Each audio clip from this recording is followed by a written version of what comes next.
In the 1830s, London's elite gathered for an evening entertainment unlike anything seen before or since.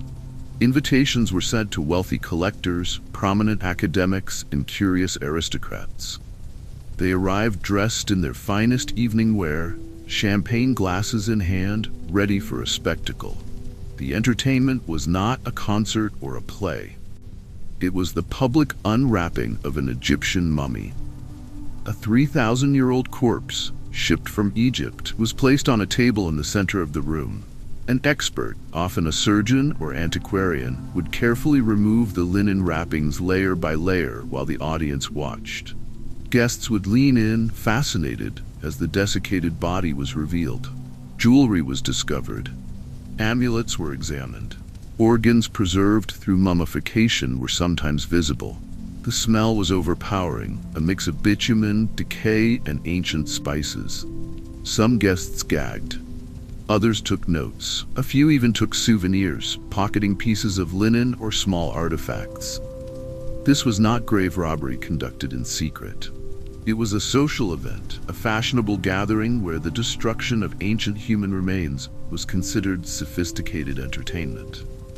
Mummy unwrapping parties became a fixture of Victorian high society, a bizarre intersection of colonialism, scientific curiosity, and grotesque spectacle. In this video, we shall dive deep into one of the most disturbing trends in Victorian England and explore how the desecration of Egyptian dead became a popular pastime for the wealthy. This is the story of mummy unwrapping parties. The obsession with ancient Egypt began long before the Victorian era, but it reached fever in the 19th century. Napoleon's invasion of Egypt in 1798 had sparked European fascination with the civilization of the pharaohs. Scholars accompanied the military expedition, documenting temples, tombs, and artifacts. When the Rosetta Stone was discovered, allowing the decipherment of hieroglyphics, Egyptology emerged as a legitimate field of study. But scholarship was only part of the story. For many Europeans, Egypt was not a subject of academic inquiry. It was a source of exotic curiosities, a place to be plundered for profit and entertainment. By the 1820s, Egyptian mummies had become highly sought-after commodities. Wealthy collectors displayed them in private museums. Hospitals and universities acquired them for anatomical study. And entrepreneurs, recognizing the market demand, began importing mummies by the hundreds. The bodies of ancient Egyptians, once carefully prepared for the afterlife, were now cargo, shipped across the Mediterranean and sold to the highest bidder. The mummies were not treated with reverence. They were commodities, objects to be bought, sold, and consumed.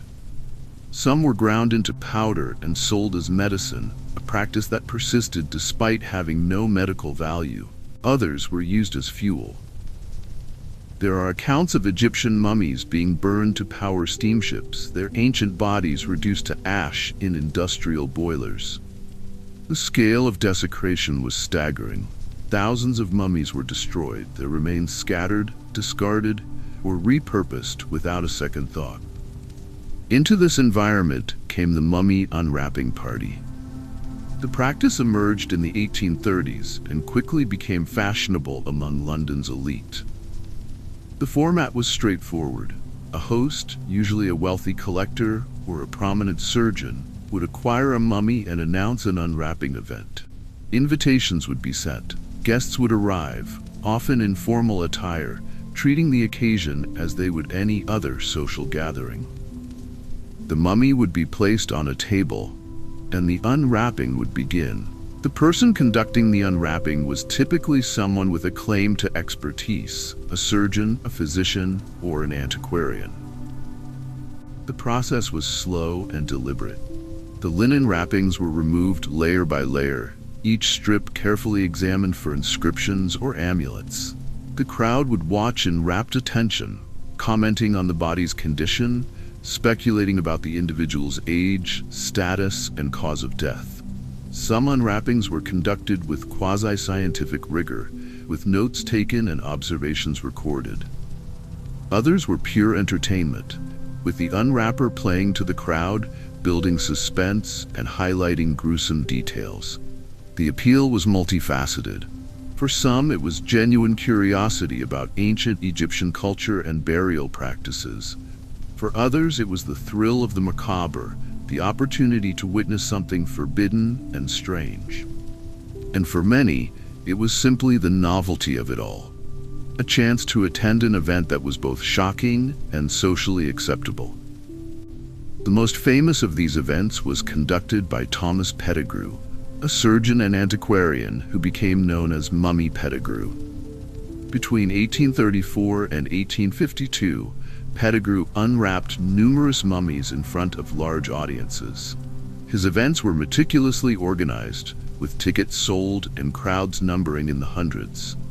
Pettigrew treated the unwrappings as both scientific demonstrations and theatrical performances, narrating the process, explaining anatomical details, and inviting prominent guests to assist. His events were so popular that they were reported in newspapers and discussed in polite society. But not everyone approved. Even in Victorian England, a society not known for its sensitivity, there were critics who found the practice disturbing. Some argued that unwrapping mummies was disrespectful to the dead, a violation of their final resting place. Others pointed out that the practice destroyed valuable historical artifacts, reducing ancient bodies to entertainment.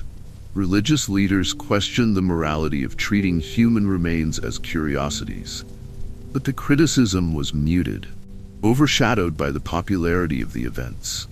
A typical mummy unwrapping party followed a predictable pattern, but each event carried its own peculiar details, its own moments of shock, fascination, or disappointment.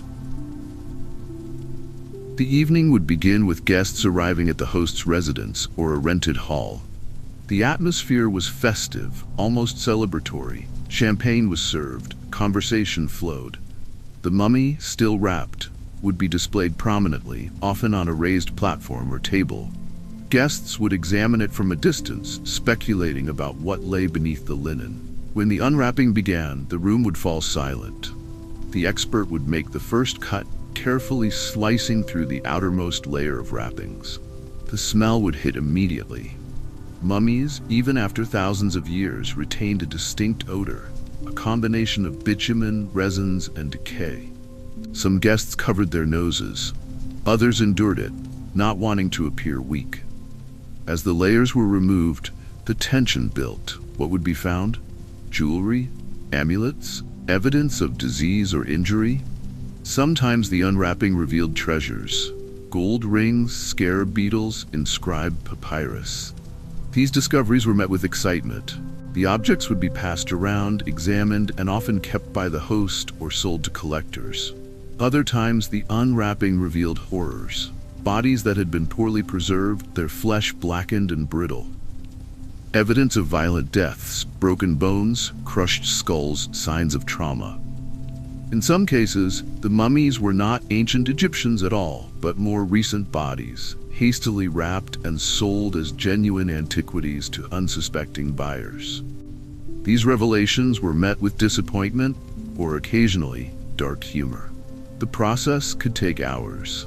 Each layer of linen had to be carefully removed, documented, and set aside. The crowd's attention would waver. Some guests would leave early, the novelty having worn off.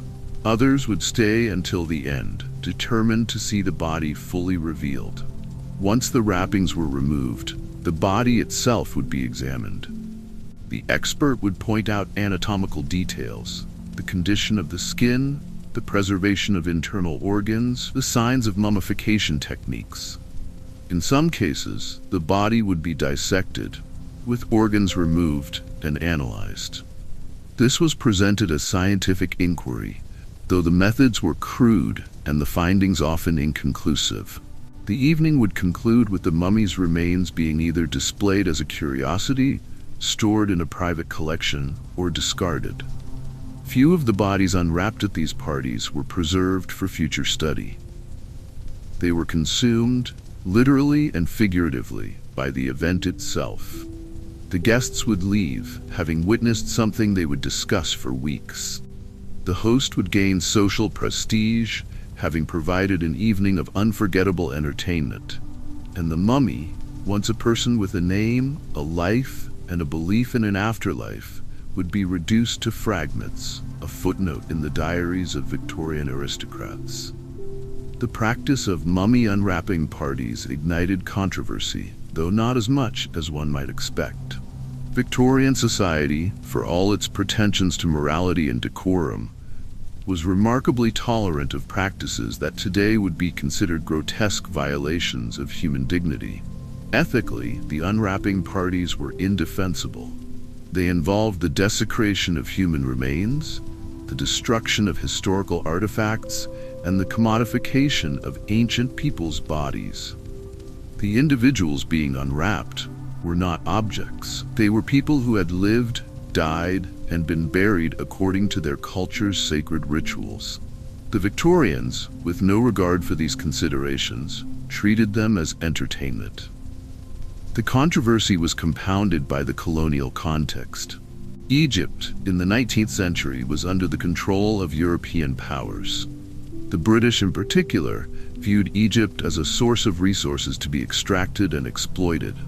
Mummies were just one more resource, taken without permission and consumed without remorse.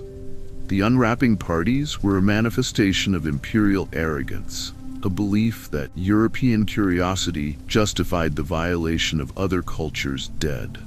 Critics at the time pointed out the hypocrisy. Victorian society was obsessed with propriety and the sanctity of death. Funerals were elaborate affairs. Mourning rituals were strictly observed. The dead were treated with reverence, at least when they were European. But Egyptian dead were different.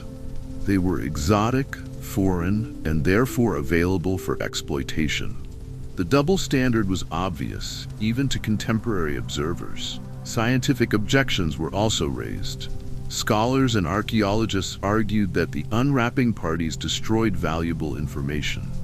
Mummies were not just bodies, they were historical documents containing evidence about ancient diseases, burial practices, social hierarchies, and daily life. By unwrapping them in uncontrolled settings, without proper documentation or preservation techniques, the Victorians were destroying irreplaceable knowledge.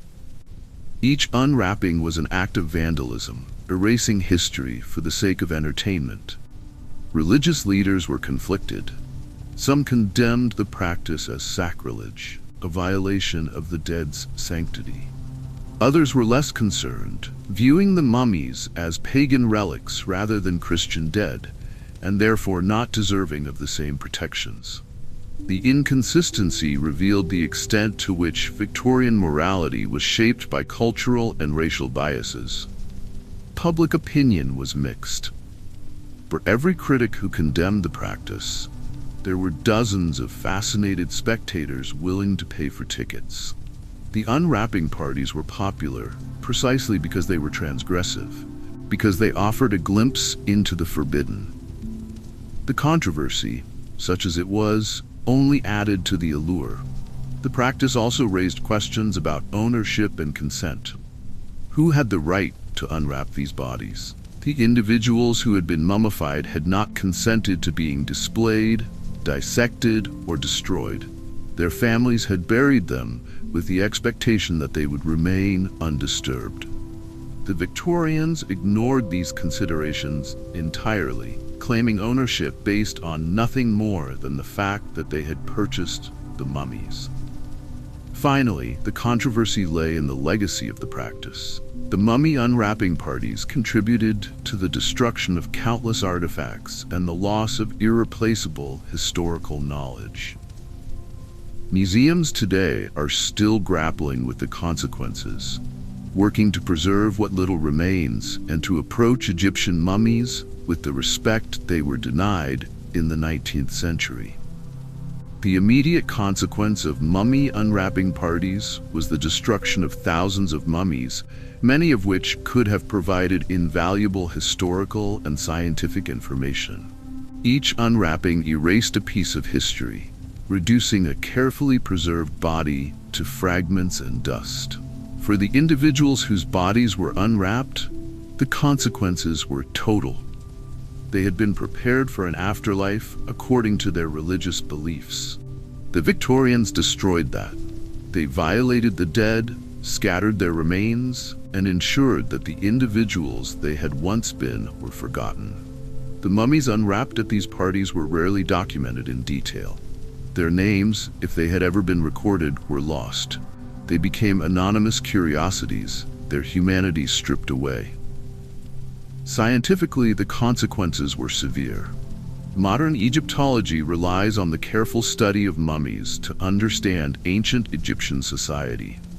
Mummies contain information about diet, disease, injury, and cause of death. They reveal details about mummification techniques, social status, and burial customs.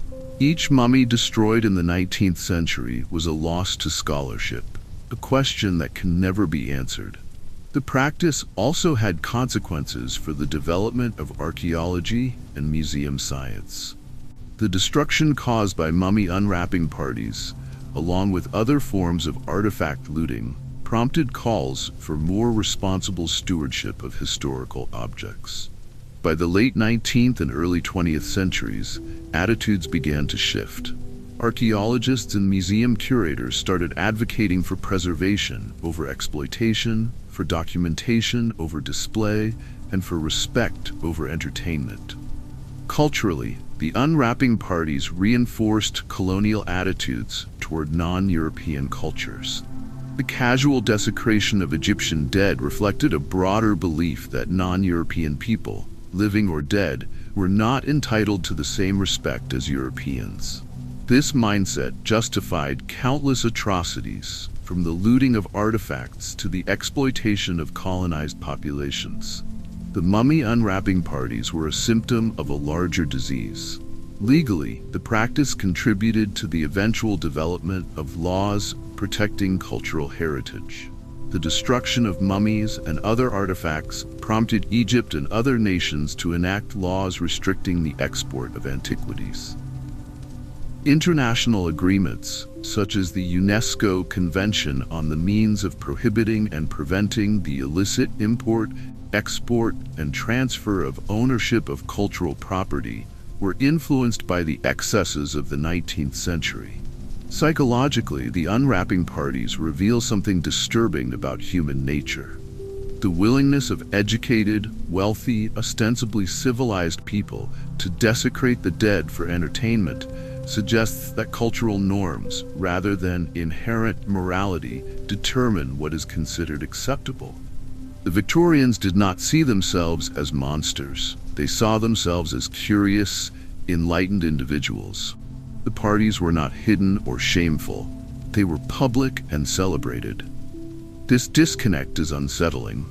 The broader consequence was a legacy of distrust. Modern efforts to study and preserve Egyptian mummies are complicated by the history of exploitation.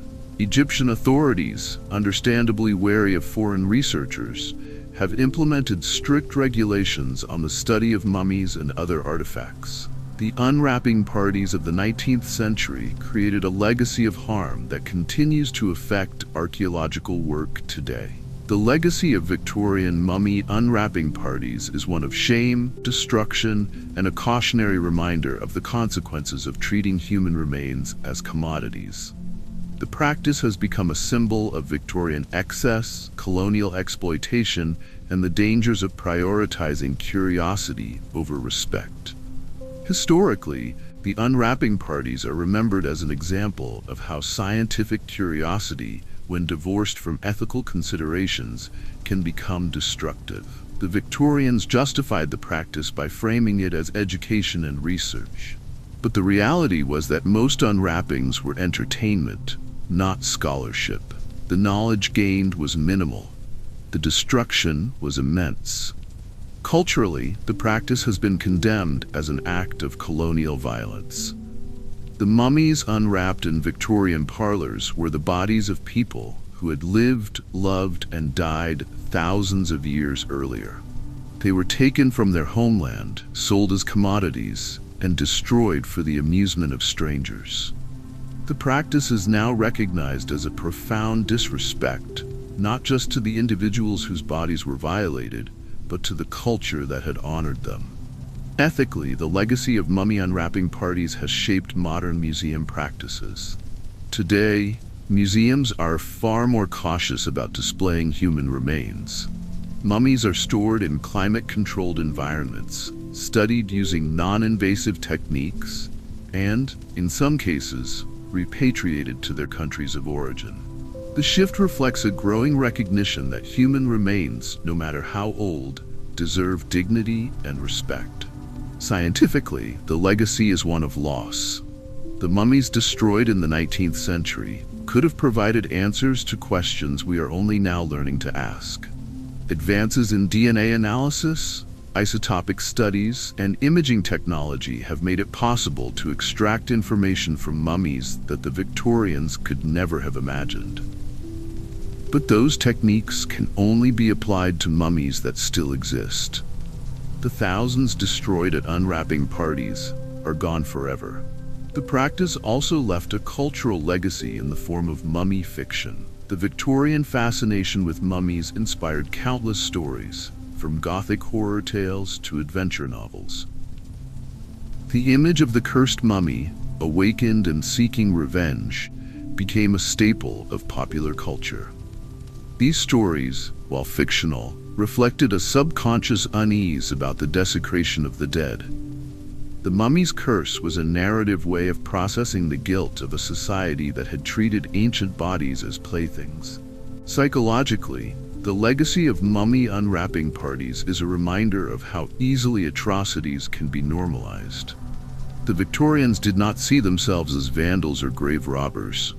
They saw themselves as enlightened, curious, and sophisticated. The unwrapping parties were attended by respected members of society: doctors, scientists, aristocrats. The practice was not hidden or condemned, it was celebrated. This normalization is perhaps the most disturbing aspect of the legacy. It shows how cultural context can make the unthinkable seem acceptable. In the end, the legacy of Victorian mummy unwrapping parties is a lesson in the importance of empathy, respect, and the recognition that all human beings, regardless of when or where they lived, deserve dignity. The mummies unwrapped in Victorian parlors were not curiosities. They were people, and the fact that they were treated otherwise is a stain on history that cannot be erased.